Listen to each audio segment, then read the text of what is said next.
Hello traders, hope सभी की trading and ये ट्रेडिंग वीक आपका अच्छा गया होगा। होप सभी लोग प्रॉफिटेबल होंगे। तो एक और वीकली एनालिसिस वीडियो जहां पर हम बात करेंगे लेवल्स के बारे में, प्राइस एक्शन सिनारियोस के बारे में, जो आने वाले वीक में आप सभी लोगों के लिए यूज़फुल हो सकता है। मार्च ख़त्म हो रहा है, फाइनेंशियल ईयर ख़त्म होने वाला है। तो कहीं ना कहीं देखने जाए तो ये फाइनेंशियल ईयर बोल सकते हो कि ओके ओके रहा होगा सभी लोगों के लिए।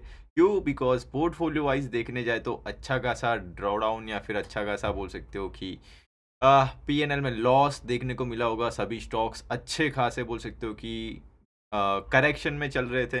बट अभी मार्केट थोड़ा बहुत पॉज लेने की कोशिश कर रहा है, संभलने की कोशिश कर रहा है, जहां से फिर से हमें बाउंस बैक देखने को मिल सकते हैं। ओके, तो हो सकता है आने वाला फाइनेंशियल ईयर सभी लोगों के लिए बहुत बेहतरीन सा रह सकता है, या तो फिर ओके ओके सा रह सकता है, बट खराब तो नहीं रहेगा, ऐसा हम थोड़ा सा अनुमान लगा सकते हैं जो भी अभी मार्केट में सिनारियोस चल रहे हैं उसके अकॉर्डिंग। ओके, तो वो सब चीज़ें अलग से बाद में कभी बात करेंगे। बट आ जाते हैं हमारे बैंक निफ्टी एंड निफ्टी पे, जहाँ पर लेवल्स कौन कौन से इंपॉर्टेंट है उसकी बात करते हैं। तो एज यूजुअल जो भी हमारा बैंक निफ्टी है, सबसे पहले उस पर चलते हैं और वहाँ पर हम बात करते हैं कि भाई हो क्या रहा, चल क्या रहा, राइट। तो जैसे कि आप बैंक निफ्टी का डेली चार्ट देखोगे, जैसे हर बार हम बॉटम से क्या बोलते हैं, टॉप डाउन अप्रोच, राइट, बड़े टाइम फ्रेम से छोटे टाइम फ्रेम तक सभी चीज़ें डिस्कस करते हैं, राइट। तो वैसे ही आज भी करेंगे। बड़े टाइम फ्रेम पे, डेली टाइम फ्रेम पे आप देखोगे तो एक चीज़, ऊपर से ऑल टाइम हाई से एक करेक्शन, करेक्शन के बाद प्राइस बड़ा सा डब्ल्यू या फिर डबल बॉटम बनाने की कोशिश कर रहा है, जिसके अकॉर्डिंग अभी ये एक नेक लाइन पे एक रेजिस्टेंस एरिया पे खड़ा है। रेजिस्टेंस कौन सा है? 50,500, 50,600 जो आपका रेजिस्टेंस भी है, आपका मेक और ब्रेकआउट एरिया भी है, जिसके ऊपर प्राइस अपना ट्रेंड चेंज करेगा। Got it. तो क्रूशियल ब्रेकआउट्स पे आप बोलोगे अरे नहीं सर, ये तो बॉटम से अच्छा खासा ऊपर आ चुका है, 48,000 से 2,000 पॉइंट से ज़्यादा का मोमेंटम हमें यहाँ पर देखने को मिल चुका है। तो क्या ऊपर रेजिस्टेंस नहीं होते? भले मार्केट इतना रैली कर चुका है, बट ऑब्वियस चीज़ है कि रैली के बाद कहीं ना कहीं प्रॉफिट बुकिंग जो आती है, मुझे लग रहा है तब तक जो प्रॉफिट बुकिंग आनी है ये एरिया से आ सकती है। अभी होता होगा क्या, जैसे कि यहाँ पर देखो, एक कंसोलिडेशन हुआ था, कंसोलिडेशन के बाद प्राइस ने ब्रेकआउट से पहले ना एक पुल बैक लिया था, या फिर एक बोल सकते हो कि प्रॉफिट बुकिंग लिया था, और उसके बाद फिर प्राइस ऊपर गया था। इफ आप ध्यान से देखो तो ये कुछ इस तरीके से दिखेगा। प्राइस डाउन ट्रेंड में आया, डाउन ट्रेंड में आने के बाद कंसोलिडेशन किया, कंसोलिडेशन के बाद फिर से ब्रेकआउट पे ट्रेड कर रहा था। एक दिन, दो दिन, तीन दिन, चार, 5 दिन तक ये वही एरिया के आसपास कंसोलिडेशन करके या फिर डिप लेने के बाद फिर गया ऊपर, तब ब्रेकआउट दिया और अच्छा खासा ऊपर ये एरियाज तक ऊपर की साइड में आता हुआ दिखा। सेम सिनारियो यहाँ पर भी बन रहा है। देखो, down trend, consolidation, breakout areas, अच्छे खासे बोल सकते हो कि क्रूशल एरियाज, जहां पर अब ये ट्रेड कर रहा है। हो सकता है 4-5 दिन का एक ड्रॉप डाउन मोमेंटम, नीचे की साइड में एक पुल बैक, उसके बाद फिर ब्रेकआउट्स। ठीक है, तो सेम टू सेम चीज़ यहाँ पर हमें बनती हुई दिख सकती है। तो आने वाले टाइम में मार्केट थोड़ा सा रुके तो आपको ये चीज़ संभल के ट्रेड करनी है। क्यों? बिकॉज ये जो अंधाधुन कॉल में पैसा लगाए जा रहे, जो लोग जिनका पैसा बन रहा है, जितना पैसा ये एक हफ्ते 2 हफ्ते में बनाया होगा, पूरा का पूरा पैसा ये एक बार के लिए नीचे बोल सकते हो कि ड्रिफ्ट करेगा मार्केट, तो कॉल में तगड़ा वाला ठुकने के पॉसिबिलिटीज़ है। रीज़न क्या है? एक्सपायरी नज़दीक है, बहुत ज़्यादा नज़दीक है। तो यहाँ पर थीटा डीके अभी बहुत ज़्यादा स्टार्ट हो जाएगा, प्रीमियम्स ऑलरेडी सस्ता होना स्टार्ट हो चुके। तो यहाँ पर फंसना मत। इफ़ आप कोई कॉल के ट्रेड में भी बैठ रहे हो, अच्छे खासे पैसे मिल रहे हैं, तो इंस्टेंट जो भी क्विक मनी होता है वो लेकर निकल जाओ मार्केट से। ज़्यादा होल्डिंग वाले ट्रेड्स कॉल साइड में मत करिएगा। ये कितने टाइम की बात कर रहा हूँ मैं? 1 डेढ़ 2 वीक की बात कर रहा हूँ। इसके बाद जो भी ट्रेंड है वो तो कंटिन्यू होगा ही। ट्रेंड तो पॉजिटिव ही है भाई, देख लो, सिंपल सी चीज़ है, दिख रहा है। ओके, जो चीज़ दिख रही है उसी की बात कर रहे, बट ऑब्वियस चीज़ है, जब भी मार्केट का ट्रेंड अप होता है वहाँ पर भी करेक्शंस आते हैं। That is called higher low बनाना। तो मार्केट अभी एक हायर लो बनाना बाकी है, या फिर पेंडिंग है एक हायर लो, एक रिट्रेसमेंट, एक प्रॉफिट बुकिंग बाकी है। वो हो सकती है नीचे की साइड में 49,600 तक के लेवल तक आके, उसके बाद वहाँ से फिर से ऊपर की साइड में रिवर्स करे। तो ये जो इंपॉर्टेंट लेवल्स है ना, वो ब्रेकआउट दे सकता। ठीक है। तो ये चीज़ ब्रेकआउट आया तो ऊपर आपको 51,600 मोटा मोटी 900 से 1000 पॉइंट की जगह दिखेगी, जो आपका फर्स्ट टारगेट एरिया होगा। ये टूटा तो फिर आ जाएगा 53,000 53,600 की रेंज में। ठीक है, ये एक अपना बहुत बड़ा सा बोल सकती हूँ कि वाइल्ड और ओपन स्पेस है, जो 51,600 के ऊपर आपको तगड़ा वाला फास्ट जाता हुआ दिखेगा। बट ये ब्रेकआउट होने चाहिए, तभी ये बड़े बड़े सपने, बड़े बड़े टारगेट्स आप देखोगे, नहीं तो वेट करेंगे।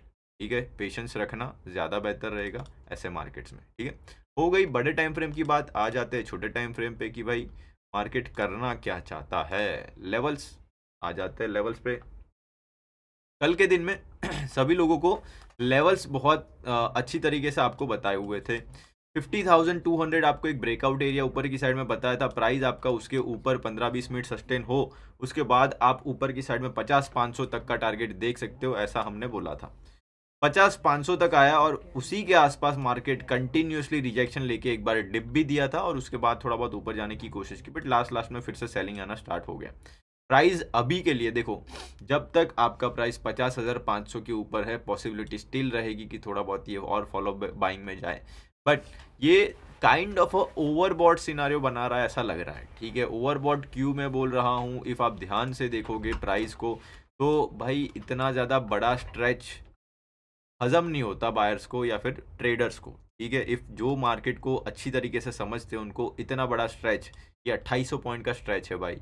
लोग या फिर जो मार्केट होता है जो धीरे धीरे कछुए की चाल से जो चलता है, वो मार्केट इतना तेज़ी से ऊपर की साइड में नहीं जाता है वैसे तो। ठीक है, तो कल के दिन में जो लेवल्स आपको बताए थे सभी चीज़ें बढ़िया से रिस्पेक्ट हुई। ये प्रीवियस डे हाइस का ब्रेकआउट आया, ब्रेकआउट के बाद हमने बैंक निफ्टी का ट्रेड भी यहाँ पर दिया था, और निफ्टी का ट्रेड यहाँ पर दिया था बट थोड़ा जल्दी दे दिया था, तो एक मोमेंटम डिप आया था, बट वहाँ पर हमें उतना कुछ खास देखने को नहीं मिला और थोड़ा सा सेफ एग्जिट हमने कुछ 140 पे एंट्री करके 115-120 के आसपास एग्जिट किया, तो वहाँ पर थोड़ा सा सेफ एग्जिट हमें मिला।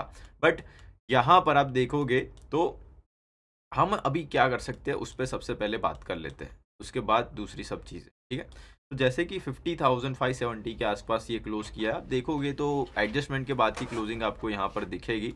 एडजस्टमेंट के बाद ये 530 के आसपास बोल सकते हो कि क्लोज हुआ है, सॉरी 593 के आसपास ये क्लोज हुआ है।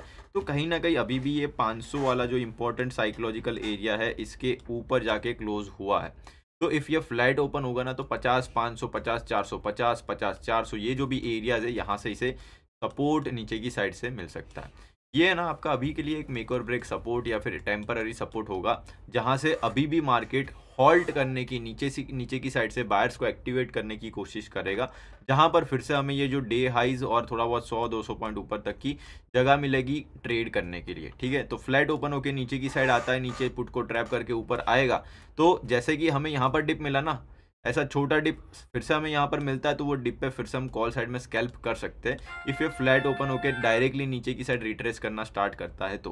बट सबसे खराब बकवास और सबसे बोल सकते हो कि हमारे फेवर में ना हो ऐसा सिनारियो इफ़ बनना हो तो क्या बन सकता है, प्राइस फ्लैट ओपन होकर सीधा ऊपर की साइड में चला जाए, या तो बोल सकते हो कि गैप अप देके थोड़ा सा रिट्रेसमेंट लेके नीचे की साइड बड़ी लाल कैंडल से नीचे आना स्टार्ट करे, तो वो होगा कॉल साइड में ट्रैपिंग वाला सिनारियो। तो कॉल साइड में ट्रैपिंग होने की पॉसिबिलिटीज़ बहुत ज़्यादा है, तो थोड़ा सा संभल के ट्रेड करिएगा। ठीक है, तो 50-500 आपका सबसे पहला सपोर्ट एरिया। ये टूटा नीचे की साइड में तो ये कहाँ तक आ सकता है, ये इफ़ टूटा तो नीचे की साइड में ये 50,200 जो हमारा प्रीवियस डे का हाई है वहाँ तक आ सकता है, और ये टूटा तो फिर 50,000। ठीक है, तो ये तीन छोटे छोटे एरिया सपोर्ट्स आपको नीचे की साइड में ध्यान रखने हैं, तो इस तरीके से आपको नीचे सपोर्ट्स बनते हुए दिखेंगे। ठीक है, मैक्स टू मैक्स ये नीचे की साइड में कहाँ तक आ सकता है, लाइक देखो इफ़ ये फर्स्ट स्विंग इन है और ये दूसरा स्विंग करें इस तरीके से कुछ, if double top M pattern बन गया तो इसके अकॉर्डिंग एक ओरिजिन हमें कुछ 49,800 और ये छोटी गैप है वो भी फिल हो जाती है, तो 49,700 600 तक का ये एक जो भी स्पेस दिख रहा है ना, यहाँ पर एक सपोर्ट बनने की कोशिश हो सकती है इफ़ ये आने वाले टाइम में करेक्शन दिखाता है। तो इंट्राडे में गैप अप हुआ सबसे बकवास, गैप डाउन हुआ बार्न डिप का सबसे बेस्ट सिनारियो। ठीक है, तो हो सकता है कि प्राइस है ना थोड़ा सा फ्लैट टू नेगेटिव साइड खोलने की कोशिश करें। रीज़न क्या है कि भाई जितने भी लोग ये कॉल में बैठे हैं या फिर जो भी लोगों को लग रहा है कि मार्केट का ट्रेंड पॉजिटिव है और भर भर के कॉल में बाइंग कर रहे हैं, उनका स्टॉप लॉस कहीं ना कहीं ये बोल सकते हो कि स्विंग्स के नीचे होगा, या तो ये जो भी सपोर्ट एरियाज है उसके नीचे होगा। तो सभी के सपोर्ट लेने एक बार स्टॉप लॉस लेने एक बार नीचे आए तो ये लेवल्स के नीचे आ सकता है और वो स्टॉप लॉस हंटिंग करके फिर ऊपर की साइड में जा सकता है। ठीक है, तो वो सब चीज़ों के लिए आपको रेडी रहना है। इफ़ आपका प्राइस ऊपर की साइड में तोड़ देता है 50,600 के ऊपर सस्टेन हो जाता है, तो हम क्या करेंगे, 51,000 के टारगेट्स के लिए बैठेंगे। ठीक है, अभी जो सपोर्ट या जो एरियाज पे ये ट्रेड कर रहा है ये बहुत ज़्यादा क्रूशियल है भाई। यहाँ से एक सेलिंग आनी ही चाहिए, उसके बाद जाए तो सबसे बेस्ट होगा। ऊपर की साइड जाएगा तो फिर क्या करेगा, ब्रेकआउट का फेकआउट दिखा के बहुत तगड़ी वाली सेलिंग देगा, जो हमारे लिए अच्छा नहीं होगा। फिर फेकआउट हुआ तो बहुत तगड़ी तरीके से ठुकोगे, याद रखना। उससे अच्छा एक बार पहले डिप दे दे उसके बाद जाए तो ज़्यादा बेहतर है। ठीक है, उसका एक लाइव एग्जांपल आपको देखना है तो मैं बता सकता हूँ। ठीक है, 2 मिनट दो, ब्रेकआउट का फेकआउट देखो। यहाँ पर थोड़ा सा हम ध्यान से देखें, इफ़ आपको एक रेजिस्टेंस दिख रहा होगा तो ये था। ठीक है, एक रेजिस्टेंस था, ये प्राइस ने कंसोलिडेशन बहुत तगड़ी तरीके से बनाया था। ये एक रेजिस्टेंस टूटना चाहिए था ऊपर की साइड में। ठीक है, कहीं ना कहीं ये उस टाइम पर ऑल टाइम हाई भी था, बट कहीं ना कहीं ये रेजिस्टेंस है। रेजिस्टेंस को ये क्या डायरेक्टली, मतलब यहाँ पर भी देखो वही स्ट्रेच मोमेंटम है, स्ट्रेच मोमेंटम होते गया, उसने डायरेक्टली वो रेजिस्टेंस को तोड़ने की कोशिश की, ठुक गया। दूसरी बार तोड़ने की कोशिश की डायरेक्टली, वो भी ठुक गया, और उसके बाद में जाके ऊपर गया। तो होता क्या है, directly one sided stretched momentum या फिर ओवरबॉट सिनारियो में ये ब्रेकआउट्स देगा तो इस तरीके से फेल होने के चांसेस बहुत ज़्यादा बढ़ जाएंगे।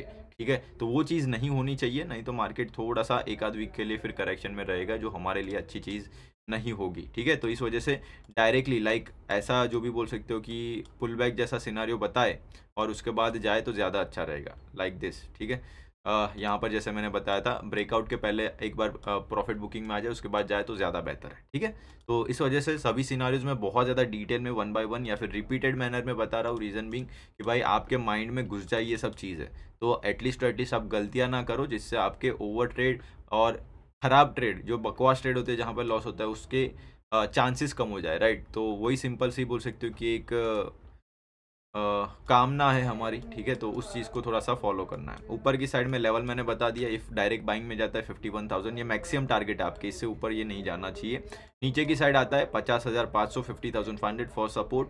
नीचे की side 50,200 as well as 50,000, that will be your maximum support areas, जहाँ पर हमें सपोर्ट मिलकर वन डिप अपॉर्चुनिटीज मिल सकती है। ट्रैपिंग की साइड में हो सकती है कॉल साइड। ठीक है, सब चीज़ें बैंक निफ्टी बता दिया, bank Nifty A to Z सब चीज़ें हमारी क्लियर हो गई। अब आ जाते हैं हम हमारे निफ्टी पे। निफ्टी क्या कर रहा है भाई, निफ्टी कर रहा है बाइंग बाइंग बाइंग, या फिर निफ्टी कर रहा है rally rally rally rally rally. तो रैली का फॉलोअप अभी भी आने की गुंजाइश है। इसका फॉलोअप कहाँ तक आ सकता है, 23,500 600 के आसपास का एरिया है, 550 पकड़ लो।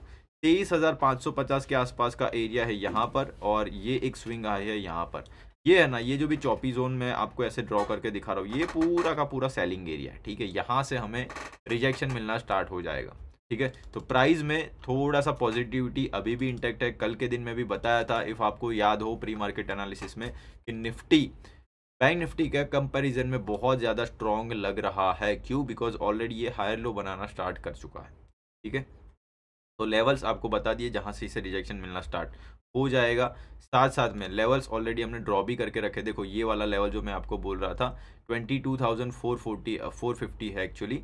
ये लेवल या तो फिर थोड़ा सा आप और इसे ऊपर की साइड में पुल करें तो 23,550 वाला एरिया, हाँ बस वही एरिया। ठीक है, तो ये पूरा का पूरा एरिया आप मर्ज कर सकते हो लाइक दिस। तो ये कुछ 450 से 550 हो जाएगा, 100 पॉइंट का सप्लाई जोन, और उसके ऊपर आता है तो 23,800 तक ये आ सकता है। तो ये दो जोन है जहाँ से हमें सेलिंग मिलना स्टार्ट हो जाएगा। ठीक है, इसमें भी सेम चीज़ मैं बोलूँगा, इफ़ आप देख रहे हो निफ्टी बैंक निफ्टी, तो निफ्टी में थोड़ी सी जगह है, तो गैप अप करके थोड़ा बहुत ये 450 या तो 500 के आसपास से सेलिंग लेना स्टार्ट कर सकता है, जो सेलिंग 23,000 तक चल सकती है। 400-500 पॉइंट का करेक्शन कम से कम आना चाहिए। क्यों? बिकॉज रैली भी उसने उस तरीके से करी है, तो करेक्शन भी शार्प ही होगा। ठीक है। तो इसमें भी प्रॉफिट बुकिंग हम एक्सपेक्ट करेंगे, तो अग्रेसिवली कॉल में मत जाना। कॉल में पैसा बन रहा है बुक कर लो, बट बड़े बड़े लॉट्स, बड़े बड़े टारगेट्स मत रखिएगा, ठीक है। तो ये था थोड़ा सा निफ्टी 50 का व्यू। बड़े टाइम फ्रेम पे थोड़ी सी जगह है, बट ऊपर जाके फिर से इसमें करेक्शन आना लाजमी है, ठीक है। तो अभी आ जाते हैं निफ्टी 5 मिनट टाइम फ्रेम पे, जहाँ पर लेवल्स की हम बात करेंगे। आज के दिन में एक 23,400 के आसपास से एक स्विंग हाई बनता हुआ दिखा हमें। यहाँ पर देखो सप्लाई जोन ये है, okay, directly gap up open होता है तो 450 से ये वाले जोन से हमें सेलिंग मिलना स्टार्ट होगी, जहाँ से हम थोड़ा बहुत पुट साइड में अपॉर्चुनिटीज फाइंड करने की कोशिश करेंगे। प्राइस गैप अप या फिर पॉजिटिव रहता है तो ये एरियाज रेजिस्टेंस एरिया। तो इफ डायरेक्ट फ्लैट ओपन होकर ऊपर जाता है, जो BTST वाले लोग होंगे या फिर कॉल में बैठने वाले लोग होंगे, उसके लिए ये प्रॉफिट बुकिंग एरिया, यहाँ पर आपके टारगेट्स बुक हो जाने चाहिए। डायरेक्ट गैप अप ओपन होता है तो यहाँ पर हम थोड़ा सा पुट साइड में बैठने की कोशिश करेंगे। गैप डाउन होता है 23,230 के आसपास, ये सपोर्ट लेने आता है, यहाँ पर हम बार्न डिप कर सकते हैं, जो फिर से हमें ये प्रीवियस जो भी क्लोजिंग है 23,350 तक की, तो यहाँ तक आपके टारगेट्स रह सकते सॉरी गाइस, ठीक है। तो यहाँ तक के आपके टारगेट्स रख सकते हैं। इफ ये डिप पे बोल सकते हो कि या फिर डायरेक्टली गैप डाउन ओपन हुआ तो, ठीक है। नीचे की साइड में 23,230 टूटता है तो हम क्या करेंगे भाई, 23,230 इफ नीचे की साइड में टूट गया तो हमें थोड़ा सा और सेलिंग देखने को मिलेगा 23,000, एज वेल एज ये जो गैप फिलिंग एरिया है 22,900, 22,900 तक जगह है हमारे पास नीचे की साइड में आने के लिए, ठीक है। तो थोड़ा सा आपको ध्यान रखना है 23,000 as well as 22,900, that will be your maximum support areas या फिर मेजर सपोर्ट एरिया, जहाँ से फिर से डिमांड एक्टिव होना स्टार्ट हो जाएगी, ठीक है। तो आपको थोड़ा सा यहाँ पर ध्यान रखना है, और जो भी स्ट्रक्चर दिख रहा है उसके अकॉर्डिंग मार्केट से एक्सपेक्टेशन रखो, जैसे हम रख रहे हैं। ऐसा नहीं होना चाहिए कि रिटेलर्स की तरह आप भी ब्लाइंडली सब चीज़ें मार्केट से एक्सपेक्ट करना स्टार्ट करो और वहाँ पर आपका एनालिसिस गलत हो जाए, जहाँ पर आपके स्टॉप लॉसेस जाए और फिर से आप डिमोटिवेट होके सर हमें फिर बोलो कि भाई लॉस हो गया, तो वो बहुत ज़्यादा गंदा सिनारियो है। उससे अच्छा यहाँ पर थोड़ा सा देखो 23,500, 23,800 के रेजिस्टेंस एरिया को मार्क करो, नीचे की साइड सपोर्ट्स को मार्क करो, और लेवल जिस साइड टूटते हैं उसके अकॉर्डिंग ट्रेड करो। Simple as that. सिंपल सा प्लानिंग होना चाहिए जहाँ पर आप अच्छे से ट्रेड कर पाओ, ना कि ऐसा होना चाहिए कि भाई aggressively go with the flow या फिर ब्लाइंडली ट्रेड करो, जहाँ पर सबसे ज़्यादा लोग फंसते हैं।